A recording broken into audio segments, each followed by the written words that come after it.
बोलती पुस्तके. ज्यांना वाचनाचा नाद त्यांना बोलती पुस्तके घाली साद. आमचं चॅनल सबस्क्राईब करा आणि सबस्क्राईब करायला इतरांनाही सांगा. नमस्कार श्रोते मित्र हो, बोलती पुस्तके सादर करीत आहे लेखक गणपत जाधव लिखित एक कथा, गचपान. रविवारचा दिवस, ऑफिसला सुट्टी. यश LICच्या ऑफिसमध्ये साहेब आहे. दररोज कामाचा प्रचंड ताण. संध्याकाळी अंग शिनवटतं, रात्रीचं खाणंही जीवावर येतं. सुट्टी आली की खूप खूप बरं वाटतं. उन्ह तापेपर्यंत झोपून राहणं, मग मटणाचा बेत, खाल्ल्यावर परत कंटाळा येईपर्यंत लोळत राहणं. कधीकधी बायको लेकराला घेऊन महागड्या हॉटेलात जेवायला जाणं. पण आज रविवार असूनही यशच्या मनावर कसली तरी काळजी साचत होती. उगाचच एक उदासी जाणवत होती. तसं त्याला कारणही होतं. मनावर ताण येत चाललेला. सुपारीसारखी यशची घालमेल अडकीत त्यात दाबल्या जाणाऱ्या. गेले 2 दिवस गावाकडून कुणाचे ना कुणाचे फोन येत होते. आपल्या चुलत्याचा फोन उचलला होता परवा. यशला काय करावं सुचतच नव्हतं. गारपिटीत सापडल्या जनावरागत त्याची अवस्था. नको वाटणारं ओळीनं सामोरं मांडलं जात होतं परत परत. यशला ते सारं नको वाटत होतं, कारण ते जीव घेण्या वेदना देणारं होतं. त्याला वाटलं नको असणाऱ्या भूतकाळातल्या गडद अंधाऱ्या घटना मनातून घालवून देण्याची व्यवस्था मेंदूत असायला हवी होती. सकाळपासून यश असाच जागा बदलत होता. पोटात भूक उसळलेली, पण खाण्याची इच्छाच संपलेली.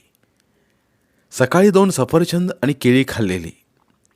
आता दिवस मावळत चालला होता. मोबाईलची रिंग सारखी वाजत होती. कितीतरी वेळा त्यानं स्क्रीनवर बघून मोबाईल ठेवला होता. त्याची बायकोही एकदा बघून गेली. मोबाईलच्या वाजणाऱ्या रिंगने सारे जण वैतागले होते, पण तो फोन घ्यायची यशची छाती होत नव्हती. खूपच अस्वस्थ झालं त्यावेळी यश बंगल्याच्या गच्चीवर आला. तिथून सारं गाव दिसत होतं. तिथल्या खुर्चीत बसत गाव न्याहाळू लागला. सगळं गाव अंधाराच्या सावलीत येत होतं. एवढ्यात त्याचा मुलगा अथर्व पळतच आला गच्चीवर. त्याच्या हातात इंग्रजीचं पुस्तक होतं. त्यातल्या काही शब्दांचे उच्चार तो विचारू लागला. यशनं 1-2 सांगितले, पण अथर्वचं विचारणं वाढतच चाललं तसा यश त्याच्यावर खेकसला. Go and ask to your mummy. Atharva निघून गेला. सूर्याचा गोळाही विझत चालला होता. यशने त्या गोळ्याकडं बघितलं. आपले डोळे मिटवून घेतले. मिटल्या डोळ्यांसमोर सारे नातेवाईक, अक्राळ विक्राळ चेहऱ्याचे, अंगावर धावून येणारे. यशच्या मस्तकात कळ उठली. काल असावेत सारे. तेव्हा कोणत्या गर्दाडात लपले होते सारे. 9 दिशांनी काळ्या कुट्ट आभाळानं धरणीला घेरावं तसं झालं. यशही त्या काळोखात हरवू लागला, इच्छा नसतानाही. गडद काळोखात तो तडफडू लागला. जिवारी दगड लागल्या पाखरानं मरणांतिक वेदनाने तडफडावं तसा. बिन लाजल्यासारखं लाचार जगणं. त्या माळवदातलं धुरानं काळवंडलेले ते माळवाद, बुटक्या चौकटीचं, 10-5 माणसांना बसायला पुरेल एवढीच जागा. खांडावर टाकलेली किलसानं निष्ठत चालली. त्यातून बुळूबुळू गळणारी माती, त्यात राहणारी आपली आई. हाडांचा साफळा झालेली, नेहमी भेदरलेली, डोळ्यात भीती घेऊन जगणारी. जुनाट घर, त्यात आपण आईच्या पदराखाली जगायचो. गोगलगाईसारखी दिसणारी आई रोज दुसऱ्याच्या बांधाला रोजानं जायची. तो मात्र देवाला सोडलेल्या मस्तवाल रेड्यासारखा. कधीतरी घरी यायचा, अंगातली खुमखुमी जिरवण्यासाठी. सदान कदा तो कमलीच्या घरी. कमली, त्यानं ठेवलेली रांड. 5 एकरांची जमीन वाटानं लावली होती त्यानं. येणाऱ्या पैशावर कमलीवर मजा करत होता. आणि आपण मात्र रात्रीच्या भाकरीला महाग. रोजगार कधी हाय कधी नाही. तो घरी आल्यावर आपण भेदरलेल्या डोळ्यांनी त्याच्याकडे बघत राहायचो. धडधड त्या काळजानं. तो आपल्याशी कधीच गोड बोलला नाही. आईशी मात्र कधीतरी गोड बोलायचा. कधी कधी तिला रक्तबंबाळ होईपर्यंत मारायचा. आपण आईच्या भोवतीनं रडतो म्हणून आपल्यालाही तो मारायचा. आपण लांब उभ्या राहिल्या शेजाऱ्यांकडे आशेनं बघत रडायचो. पण कुणीही मध्ये येत नव्हतं. सगळेजण त्याला घाबरत होते. घाण घाण शिव्या देतो म्हणून. एक वेळ नारा पाटील मध्ये पडला होता. त्यानं नारा पाटलाची बरगडीच मोडली होती. पाटलाच्या माणसाने त्याला खूप खूप मारला होता. शाळा सुटली की पोटात भुकेनं आग पडायची. सगळ्यांच्या पुढं आपण पळत राहायचो टोपल्याच्या ओढीनं. त्या दिवशीही आपण घराजवळ आलो. क्षणभर थांबून नाक भरून वास आत घेतला. पोटातली भूक त्या वासानं आणखी उसळली. आपण माळीत घुसलो तर आई चुलीला जाळ घालत होती. चुलीवरच्या पातेल्यात मटण शिजत होतं. आपण बघत बसलो त्या पातेल्याकडं आणि ढणढणणाऱ्या जाळाकडं आशेनं. एवढ्यात त्याचा आवाज आला. काळीज लख्खन हल्लं. भीती भरल्या डोळ्याने बाहेर बघितलं.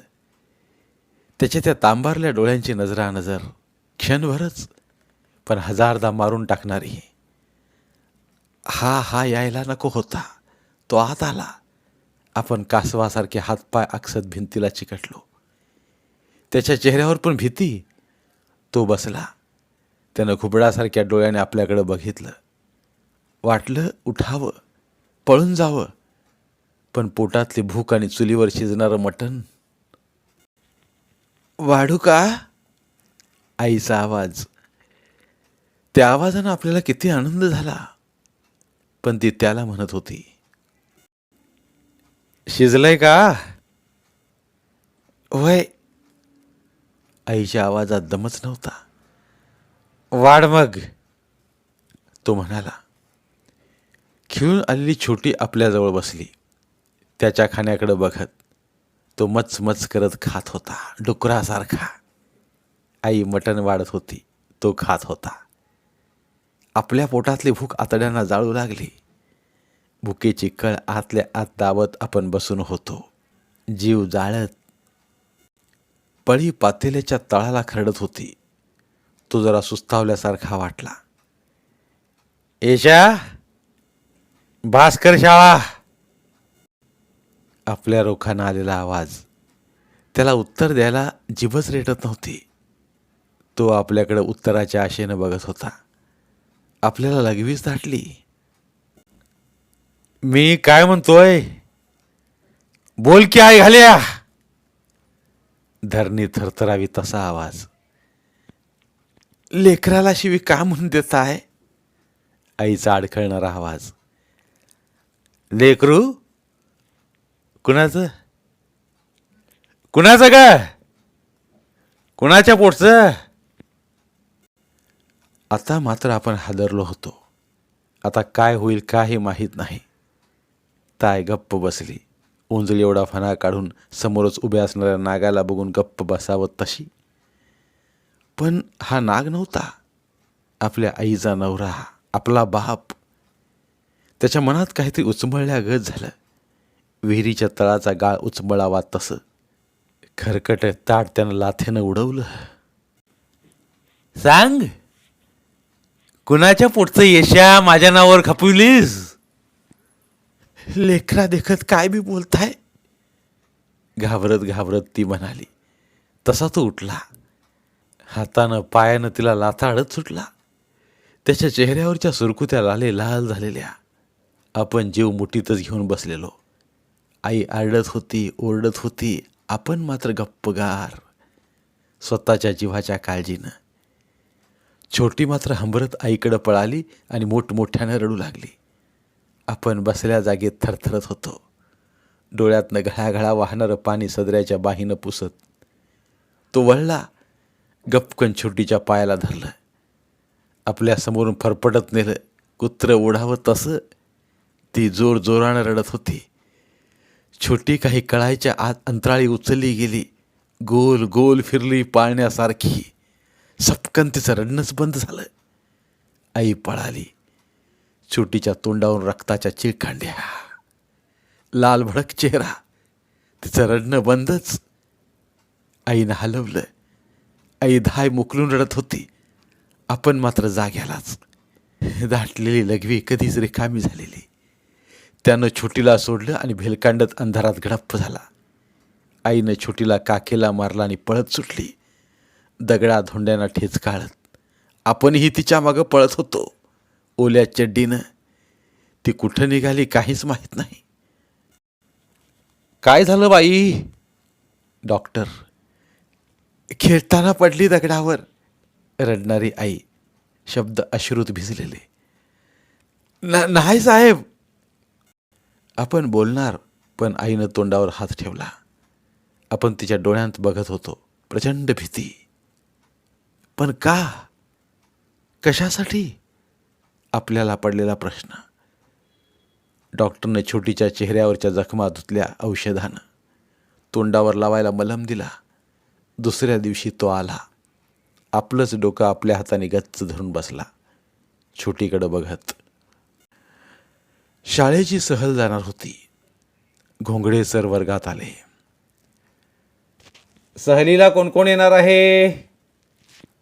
मी मी मी आवाजच आवाज. सराने टेबलावर छडी आपटत सारी पोरं गप्प केली. ते उठले. ओळीतनं फिरत बोलू लागले. 7वीच्या वर्गातली बरीच मुलं सहलीला येणार आहेत. पुन्हा अशी स्थळं आपल्याला बघायला मिळत नसतात. कोण कोण येणार आहे त्यांना हात वर करा. पोराने हात वर केले. पोरांच्या चेहऱ्यावर आनंद ओसंडून वाहत होता. सहलीसाठी 100 रुपये लागणार होते.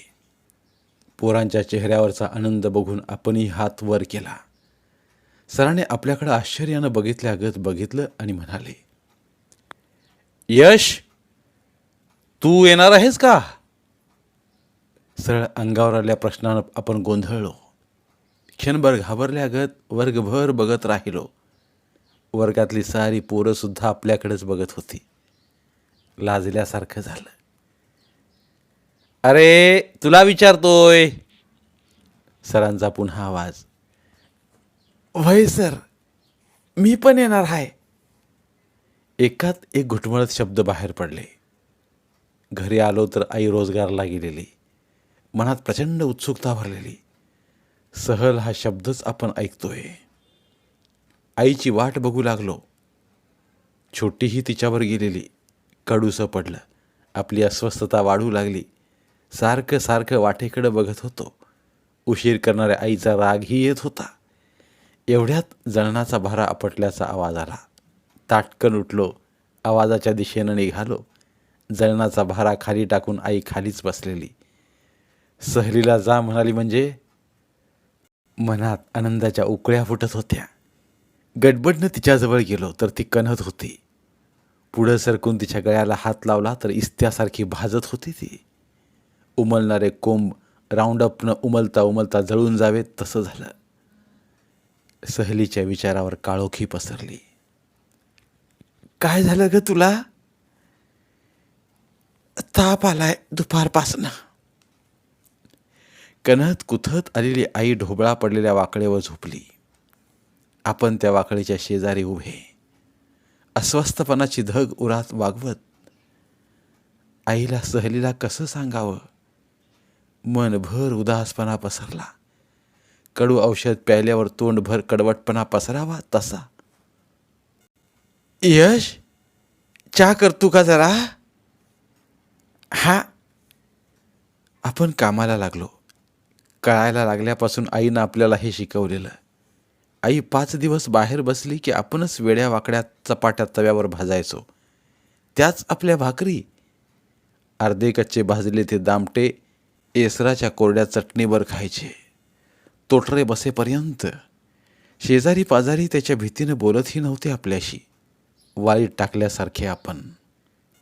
अश्मयुगातल्या माणसासारखा एकटेपणा जगत होतो. चुलीवरच्या पातेल्यात पाणी, साखर, चहाची बुक्की टाकली आणि ते उकळण्याची वाट बघत बसलो. चहाला दूध कुठलं? आईनं एक शेळी पाळली होती.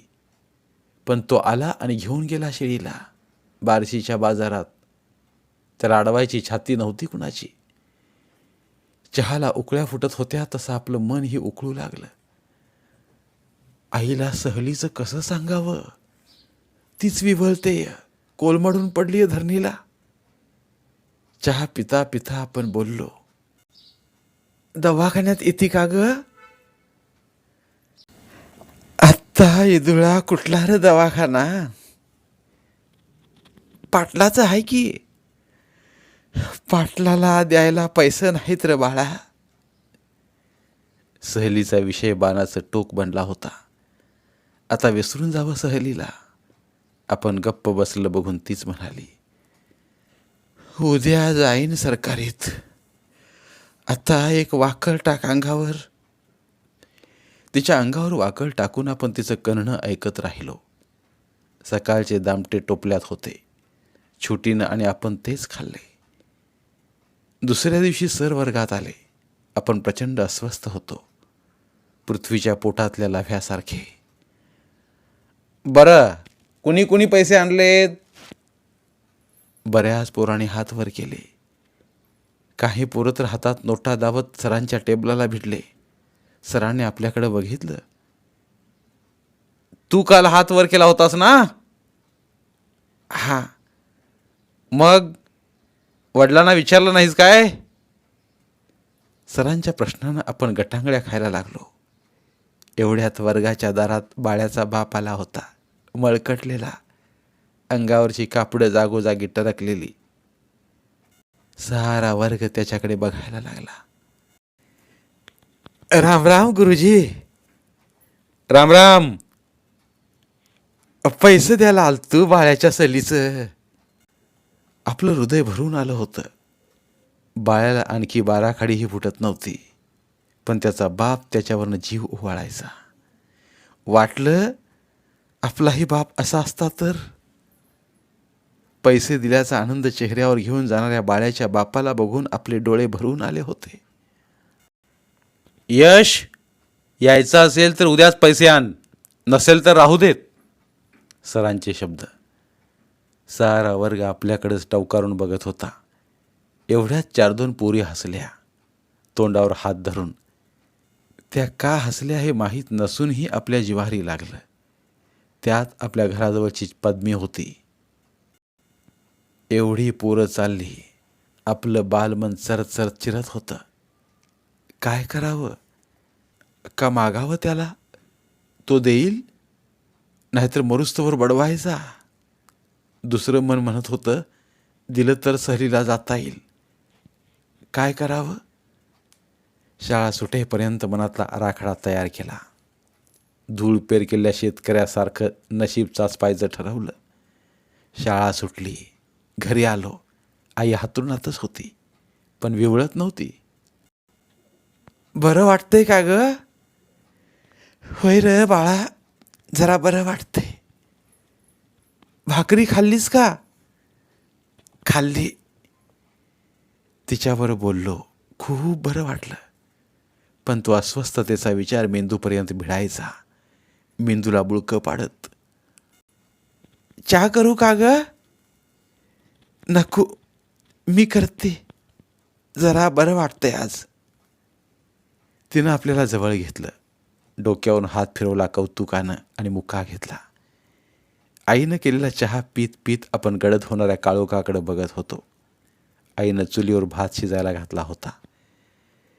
त्याच्या पाण्याचा वास, एवढ्यात जळणारी लाकडे विजल्याचा आवाज आणि वास.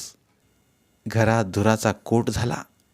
श्वास चालेना, गुदमरू लागलो. आपणच खटपट करून लाकडं पेटवली. धूर कमी होत गेला. बरं वाटलं. आपण सारखं सारखं अंधारात बाहेर बघत होतो. हा अंधार काळाकुट्ट व्हायला हवा.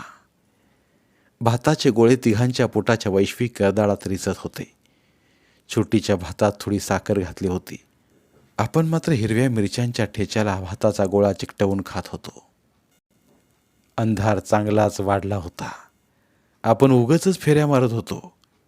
अजूनही मन धजत नव्हतं. आय, मी संत्याकडे निघालोया. एवढ्या अंधाराचं अभ्यासाची वही राहिली या. मग सकाळपारी आणखी माझा अभ्यास राहिला तर सर खवळत्याल. या वाक्यावर आई गप्प बसली. नुसती काळोखात बघू लागली. छोटी तिच्या मांडीवर झोपली होती. लवकर ये बाबा. आपण अंधाराचा अदमास घेऊन बाहेर पडलो. सामसूम झालं होतं. कामाधामानं शेणलेली माणसं लवकर झोपतेली. खांबावरचे बल्ब मराय लागल्यासारखे लागलेले. बरं वाटलं, अंधारात कुणी बघाय नाही. परटाच्या वळणावर कुत्रं अंगावर आलं. कुत्र्याच्या एकदम झेपावण्यानं काळजाचं पाणी पाणी झालं. काही कळायच्या आत कुत्र्यानं पायाचा गोळाच धरला. आपण जागेलाच हाड हाड म्हणत रडत होतो. परटाचा म्हादा पळत आला. हातातली काठी आपटली. कुत्रं पळालं. अंधारात आपण धडपडलो. वेदनेनं रडू लागलो. काळ्या मिठ्ठ अंधारात. कोण आहे रे? परटाचा म्हादा. आपण काहीच बोललो नाही. आपल्याला कुणी बघू नये म्हणून अंधार धरून आलो. पायाच्या गोळ्यात आग पडलेली. आपण आता इथनं पळावं विचार चालू झाला. अरे कोण आहे म्हणतो या? तोंड आहे का नाही? म्हादाचा वैतागलेला आवाज. त्यानं बॅटरीचा उजेड आपल्या तोंडावर मारला. प्रकाशानं डोळे दिपले. हात आडवा लावला. कोण आहे व? म्हणत म्हादाची बायकोही आली. अगं बाल्याचं पोर आहे. बालाचं? आणि एवढ्या अंधाराचा कुठं निघाला रे? म्हणत ती आपल्या जवळ आली. आपल्या डोक्यावरनं हात फिरविला. म्हादानं बॅटरी दाबून जखम बघितली. 2 दात बुडाले होते. चुन्याच्या डबीतला नखभर चुना त्यानं जखमेवर दाबला तशी कळ उठली. आपण जागेलाच मुसमुसलो. ह्याच्या आईचा किडा माणसासनी धरायला लागलाय का? म्हणत म्हादा चुना बोटानं पसरत होता. आपल्या बी पोराच्या अंगावर आलतं. म्हादाची बायको. थांबाशी फासूच दे तू त्याला. द्या द्या, गरीबाच्या लेकराला चावलं बघा. हळहळ ती म्हणाली. आपल्याला लाज वाटू लागली. आपण काहीही न बोलता तिथून काढता पाय घेतला. ए पोरा, इट्टू धनगराकडनं इडा घे. कुत्र्याचं लई भंगाळ असतं या. झपाझपा निघाले आपण आपल्या कानावर येणारे अस्पष्ट शब्द. वाटलं माघारी फिरावं. कुत्र्यानं पाय धरला. तो उलटला तर गळाच धरल. पडकाच्या आडोशाला थांबून मन भरून रडून घेतलं. नकोच, गरिबानं दुसऱ्याची बराबरी का करावी? आलोय ते विचारून बघू. अर्धवट शुद्धीत असणाऱ्या माणसासारखे पाय ओढत निघालो. समोर तिचं दार बंद. जागेला दगडासारखं उभं राहिलो. काय करावं? मारावी हाक? सगळीकडं सामसूम. रातकिड्यांची किरकिर. तो काय करेल? विचारणं सर्वांगाला कापरं भरलं. हाक मारावी म्हणलं तर शब्द तरी कुठं साथ देत होते. घशातून शब्दच निघेनात. त्याचा तो रागीट चेहरा, रक्त पेलेला. वाटलं उगाच आलो. आईला माहीत असतं तर तिनं येऊ दिलं नसतं. आपण जाग्यालाच रोवलेल्या खुट्ट्यागत. जागे आहेत का म्हणून अदमास घ्यायला गेलो. दरवाजाच्या सापटीतनं बघितलं आणि डोकंच बधीर झालं. आत ते दोघंही नागव्यानं, सहार किळसवानं. स्त्री आणि पुरुष. कपडे घातल्यावर सुंदर दिसणारी ही माणसं. मनात प्रचंड मोठं वादळ उठलं. त्या माणसाला बाप मानणं गुन्हा वाटू लागला. तसा तोही आपल्याला त्याच्या पोटचा कुठं मानतो. पण थोडी जिवंत राहिलेली आशाही अशी करपली. जगातल्या साऱ्या लेकरांचे बाप बघितले की मनात घालमेल होते. आता आपल्या बाला बघून किळस. नको आपल्याला याचे पैसे. आपण माघारी वळणार एवढ्यात हाताचा कोपरा दाराच्या कडीला लागला आणि आवाज झाला. आपण प्रचंड घाबरलेलो. थरथरत तिथंच उभे. काही न कळाल्यानं एवढ्यात दरवाजा उघडला. आपण पळण्याच्या बेतात एवढ्यात आवाज. थांब, कोण आहे? उत्तर न देता आपण वळलो. एवढ्यात दारावरचा बल्ब लागला. आपण पळत चाललो होतो. अस्पष्ट अस्पष्ट ऐकू येणारे संवाद. कोण होतं गा? येशा.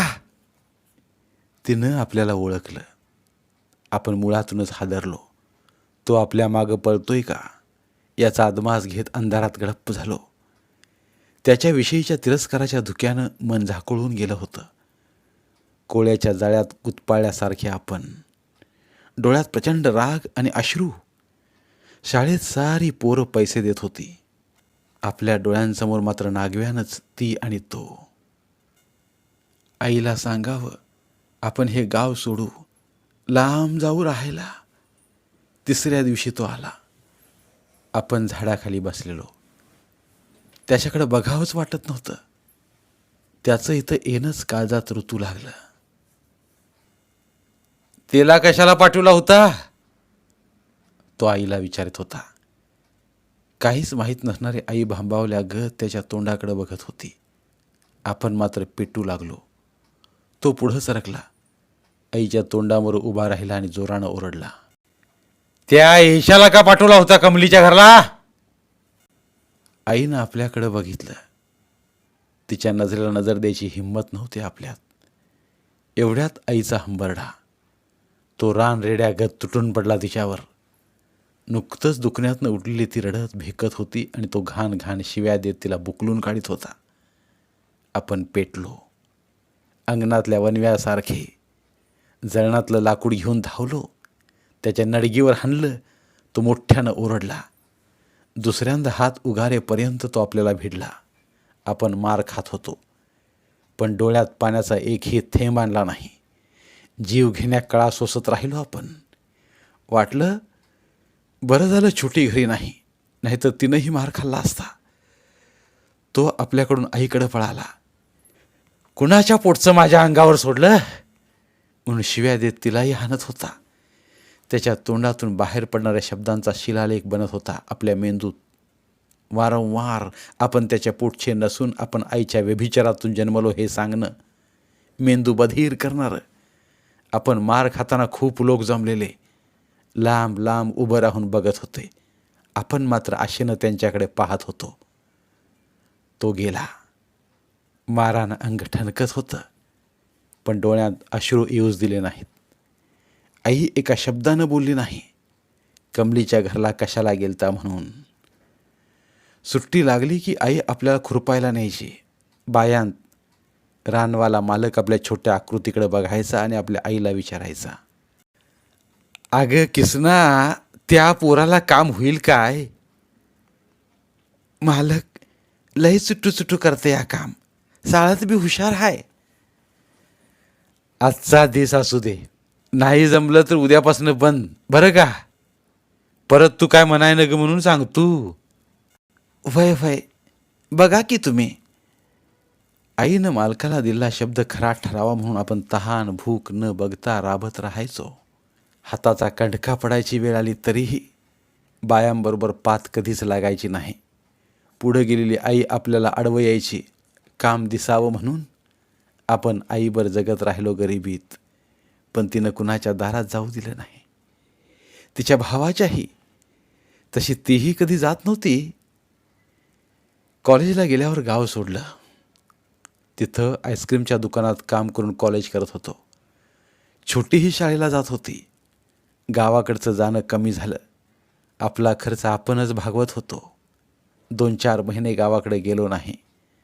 आईच बाजाराला आली की खोलीवर यायची, पण 2-3 महिने तीही आली नव्हती. त्या बाजारच्या दिवशी आईस्क्रीमच्या दुकानात कोणीतरी हाक मारली. बघितलं तर शिवा. कॉलेजात असून आपण इथं काम करतो हे शिवाला कळालं म्हणून खूप वाईट वाटलं, पण त्याला टाळता येत नव्हतं. त्याच्याकडे बघून हसलो. दुकानातल्या एका टेबलावर तो बसला. काय आणू? आण काय चांगलं आहे ते. मँगो शेक आईस्क्रीमची वाटी त्याच्यासमोर ठेवली आणि वळालो. कारण दुकानात गर्दी होती. मालकानं शिवाच्या देखत खवळू नये असं वाटत होतं, पण शिवानंच हाताला धरलं. थांब जरा. का? काम आहे तुझ्याकडं. आपण जाग्यावर उभं राहिलो. तो बोलू लागला. घराकडे येत नाहीस? वेळच मिळत नाही. तुझ्या आईनं निरोप दिला आहे. काय? गावाकडं एक बार ये म्हणाली या. लई आजारी आहे ती. खोकून बेजार झाली या. मला कसं कळवलं नाही? मग मी काय सांगतोय? तुझ्या साळाची बुडणूक नको म्हणून गप्प बसली असेल. गावाकडे गेलो तर ती खोकत होती. तिच्या आजूबाजूला बेडके पडलेले, हाडाचा सापळाच राहिलेला. दवाखान्यात नेली. डॉक्टर म्हणाले टीबी झालाय आणि आता औषध पाण्याला उशीरही झालाय. सोलापूरला हलवा. सोलापूरला नेली. सगळीकडे खोकून खोकून बेजार होणारे पेशंट. 2 दिवस आपण तिच्यावर. खिशातले बरेच पैसे संपले. एसटीच्या परतीच्या भाड्याएवढे शिल्लक. खायला पैसाच नाही. पोटात तर कालवायला लागलेलं. दुपारपासनं अशीच कळ मारली. रात्री मात्र दम निघेना. सडकं किडकं असलं तरी पोटात घालावं असं वाटायला लागलं. उगाचच वडापावचे गाडे हॉटेल यांच्या समोरून चक्रा मारल्या. कितीही पाणी पिलं तरी आग विझत नव्हती. काय करावं सुचत नव्हतं. पोटाला तर पाहिजे. मनावर दगड ठेवला आणि तडातडा निघालो.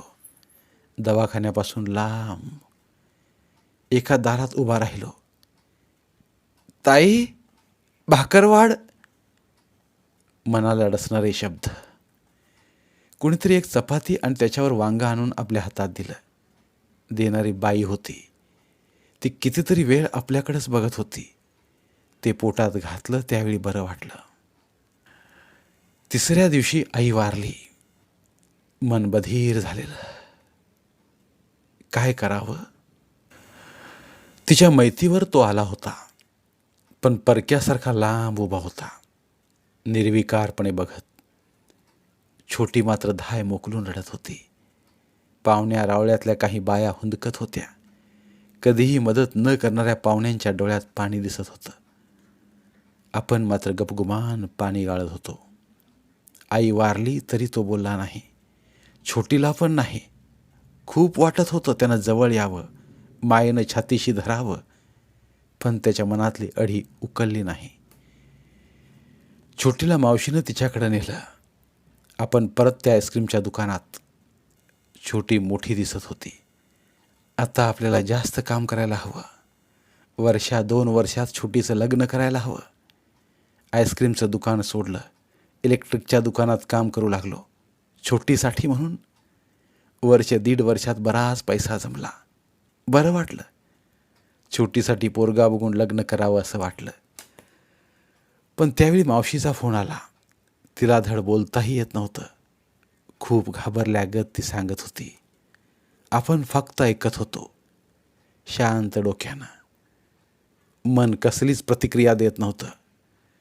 छोटीनं पळून जाऊन लग्न केलं होतं कुणाबरोबर तरी. छोटी मावशीच्या घरी नव्हतीच. आपल्याला खूप खूप वाईट वाटलं. छोटीनं आपल्याला न भेटता निघून जावं याचं. आपण तिच्या येण्याची वाट बघत आहोत, पण छोटी आलीच नाही. जिवंत आहे की मेली तेही माहीत नाही. ते पत्र हातात पडलं. आपण त्यातले शब्द सारखे सारखे वाचत होतो. डोळ्यात पाणी मावत नव्हतं. कितीतरी वेळ आपण ते पत्र खाली ठेवलं नाही. आयुष्याला नवा आकार मिळणार होता. LICच्या ऑफिसमधून आलेलं पत्र. मोठा साहेब, ती खुर्ची. आज आई छोटी असायला हवी होती. खूप ठिकाणी नोकरीसाठी अर्ज केलेले. LICनं नियुक्तीपत्रच पाठवलेलं. कामावर रुजू झालो. हाताखाली 4-5 क्लार्क. त्या खुर्चीवर बसल्यावर चुकल्यासारखं वाटायला लागलं. काल परवापर्यंत आपण आईस्क्रीमच्या दुकानात उष्ट्या वाट्या उचलत होतो. खानावळीतनं रोज डबा येत होता. पण बायकोची गरज भासायला लागली. लग्न करावं स्वतःचं. साहेब म्हणल्यावर कुणीही पोरगी देईल देखणी. एक पोरगी बघितली. सुखाचे दिवस आल्यागत वाटत होते. लग्न जमवायला बोरगावला गेलो. 5-10 पाहुणे जमा केलेले. सारेजण आपल्याकडे कौतुकानं बघत होते. एवढा मोठा साहेब, आपल्या पुरीचं कल्याण झालं म्हणून. माणसाने हॉल गच्च भरलेला. आता बैठकीची बोलणी सुरू होणार एवढ्यात एक भल्या मोठ्या मिशांचं म्हातारं उभं राहिलं. सगळेजण त्याच्याकडे बघू लागले. आपणही. त्यानं आपल्याकडेच तोंड वळवलं. पाहुणं, तुम्ही तुळशीचंच काय? होय. आपण आश्चर्याने त्याच्याकडे बघत होतो. असं विचारणं आधीच झालं होतं. बाचं नाव? त्याचं नाव विचारल्यावर मात्र आपल्या सर्वांगाला थरथर सुटली. त्याचा विचार आला आणि तो डोळ्यांपुढं तळला. नागव्यानंच जमलेल्या माणसांच्या नजरा आपल्यावरच रोखलेल्या. त्या सुईसारख्या काळजात टोचू लागल्या. तणावाचं वातावरण.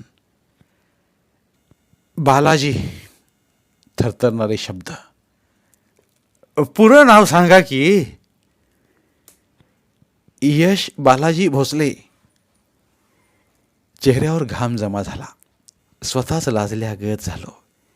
एवढ्यात त्या म्हाताऱ्याचा हृदय फाडणारा आवाज आला. पाहुणं, उठा उठा, आपलं जमायचं नाही. त्या आवाजानं अंगातलं अवसान गळाल्यागत झालं. इथं काय घडतंय काही कळत नव्हतं. मघापासून आपल्याकडे कौतुकानं बघणाऱ्या नजरा गंभीर झालेल्या. आपण मुळापासून हादरलो. तोंडावर खेटरं बडवल्यागत झालं. एवढ्या माणसात अपमान झाला होता आपला. तरीही धीर एकवटून बोललो. माणसात असा अपमान करणं बरोबर नाही. शब्दही बुळे झालेले. बळ होतंच कुठं त्यात. साहेब, आमच्या घरी बसलाव म्हणून लय बोलत नाही, पण आपली सुरी जुळणार नाही. गळा दाटून आला होता, पण रडताही येत नव्हतं. ही भुई इथंच फाकावी आणि आपण त्यात क्षणात गडप व्हावं असं वाटू लागलं. तोंडात मारल्यागत उठलो. मुलीचा बाप कावराबावरा होऊन आपल्याकडे बघत होता, गोंधळलेल्या माणसासारखा. आपण गाडीकडे चालत होतो. पाठीमागून येणारे संवाद कानावर आदळत होते. आगा, ते साहेब होते असं तोंड सोडून बोलायचं नव्हतंस. मुलीच्या बापाचा आवाज. अरे, या कडूतल्या साहेबापेक्षा ऊस खांदीचा गडी बघ तुझ्या पुरीसाठी. हेच एक धड नाही, कोणी सुईक दावली रे, म्हणत म्हातारा मोठमोठ्यानं ओरडू लागला. आपल्याबरोबर आलेले पाहुणे आपल्याकडे मारक्या बैलागत बघत होते. खोलीवर आल्यावर रड रड रडलो. वाटलं आईबापाच्या भूतकाळात घुसावं आणि शोधून काढावं आपलं अस्तित्व. खानावळीतल्या पोरानं आणलेला डबा तसाच पडला होता. वासनाच नव्हती खाण्यावर. बरेच दिवस कुढत राहिलो. सोयरीक करायला कुणाच्या दारात जायला मन धजत नव्हतं. ऑफिसमधल्या एकानं सोयरीक आणली. त्याच्याही चेहऱ्यावर तणाव. साहेब, मागच्या वेळेसारखं होणार नाही. माणसं खानदानी असली तरी स्वच्छ आहेत. मी त्याची हमी घेतो. तो धीर देत होता, पण आपलं मन कुठं धीर धरत होतं. पण माणसं चांगलीच निघाली. माणसाला किंमत देणारी. फाटे न फोडता लग्न लागलं. तेव्हापासून गावाकडे गेलोच नाही. बायको लेकराला तर गाव माहीतच नाही, आणि त्यांना माहीत करून तरी काय फायदा. त्याचा विचार तर सोडूनच दिलेला. खरं तर तोही जमेत धरत नव्हता आपल्याला. पण गेल्या काही दिवसांपासून गावाकडून फोन येत होते. वाटलं या माणसाने आपल्याला का बरं सांगावं. मन घारीसारखं भिरभिरत होतं आपलं. सांगणाऱ्याला काही घेणं देणं नाही, पण आपण किती कचाट्यात सापडलोय. कमलीनं त्याला फसवलं होतं. 5 एकरांचं शेत स्वतःच्या नावावर करून हाकलून दिला होता त्याला. अन्नाला मोताद होऊन फिरत होता तो गावातनं. माणसं फोन करून सांगत होते, साहेब साहेब, त्याला न्या तुमच्याकडं.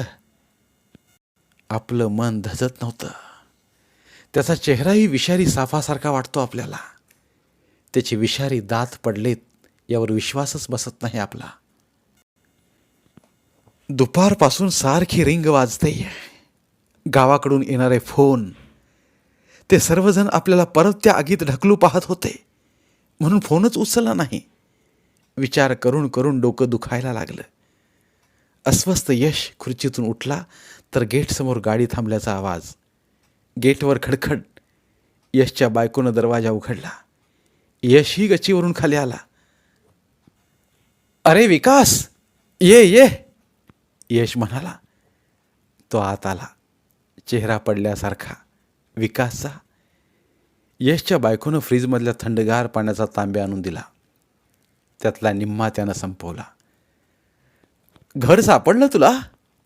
यश: खूप शोधलं. कधी आला नाहीस? कुठनं आणि कसं बोलावं हा विकासला पडलेला प्रश्न. त्यानं लांब लचक सुस्कारा सोडला. एवढ्या उशिरा आलास? यशनंच तोंड फोडलं. साहेब, दुपार धरणं गावाकडनं फोन लावतोय तुम्हाला. नाना म्हणलं फोन सायलंटवर असेल. वाट बघण्यात राम नाही. गाडीवर जाऊन ये पटकन म्हणून आलो. यशच्या मनात अनेक शक्यता गोंधळ घालत होत्या, पण त्याला कसलंही आश्चर्य वाटत नव्हतं. तरी पण उत्तर मिळवण्यासाठी यश म्हणाला. कशासाठी? बाला तात्या वारला. यशला कोणतीच वेदना जाणवली नाही. जणू शरीर वेदना मुक्त झाला आहे. साहेब, चला लवकर, वास सुटलाय. मैत कधी झालंय माहीत नाही. यशच्या मनात नसूनही तो उठला. अंगात सदरा घातला. थोडे पैसे खिशात टाकले. दारात 4 चाकी होती, पण विचार न करता विकासच्या पाठीमागं बसला. गाडी गावाकडं पळत होती. तसा आपण काळाच्या गाळात रुतत चाललोय असं यशला वाटू लागलं. पण तो पाठीमागं निर्जीवासारखा बसला. आपण का चाललोय त्याच्या मैतीला हेच त्याला कळत नव्हतं. गावाकडच्या जुन्या माळवदासमोर माणसं जमलेली, भावकीतली, पाहुण्यातली, सारेजण यशकडं बघत होते रखा रखा. यश मात्र आपली नजर वाचून आभाळ धुंडाळत होता. सारी गर्दी स्मशानाकडे निघाली. चालणाऱ्या गर्दीचा धबकारा यशच्या उरात बसू लागला. तिचं ओझं त्याला जाणवायला लागलं. मनात प्रचंड घुसमट. मढं सरणावर ठेवल्यावर कुणीतरी आलं. यशच्या हाताला धरलं. गार गार बंद पाण्याची बादली यशच्या अंगावर पालथी केली. पण थंड पाण्याला घाबरणाऱ्या यशच्या मनात कोणतीही संवेदना नाही. पण कुणीतरी पाण्यानं भिजवलेला कापडाचा बोळा यशच्या हातात दिला. पीळ बाबा 4 थेंब त्याच्या तोंडात, मोक्ष मिळू दे त्याला. त्या शब्दानं यशचं मन पेटू लागलं. आपल्या पाणी पाजण्यानं त्याला मोक्ष मिळेल. कदाचित त्याचंच खरं असेल तर, आपण त्याच्या पोटचेच नसू तर त्याला मोक्ष मिळेल. यश वळवळला. विचारानं तो आतल्या आत पाझरू लागला. जळत जळत त्यानं मेलेल्या मुडद्याच्या तोंडाकडे बघितलं. तसा तो डोळ्यांसमोर उभा राहिला, नागव्यानंच, फणा काढलेल्या नागासारखा. यशच्या चेहऱ्यावरचे भाव बदलू लागले. सारी गर्दी श्वास रोखून त्याच्याकडे बघत होती. यश आतल्या आत धुमसू लागला. तो धूर असह्य झाला. त्याच्या नाकात तोंडात शिरू लागला. जीव गुदमरू लागला. एवढ्यात परत ते शब्द आले. पीळ बाबा, पीळ 4 थेंब. मस्तकात आग भडकली. यश गदगदला. वादळानं झाड गदगदावत तसा. हातात पाण्यानं भिजलेला बोळा. हात हलू लागला तशा साऱ्या नजरा हलणाऱ्या हाताकडं. यशनं जीव एकवटून तो कापडाचा बोळा लांब भिरकावला आणि धाय मोकलून रडू लागला. आभाळही थरथरलं. सारी गर्दी गहिवरली. काळजाचं पाणी पाणी झालं. गर्दीच्या त्याच्या हंबरड्यानं कुणीतरी पेटवलं तसं सरण धडधडून पेटलं. यशला त्या जाळात आपला भूतकाळ दिसू लागला. आई बापाच्या काळ्या कुट्ट अंधारात तो घुसला, स्वतःचं अस्तित्व शोधण्यासाठी.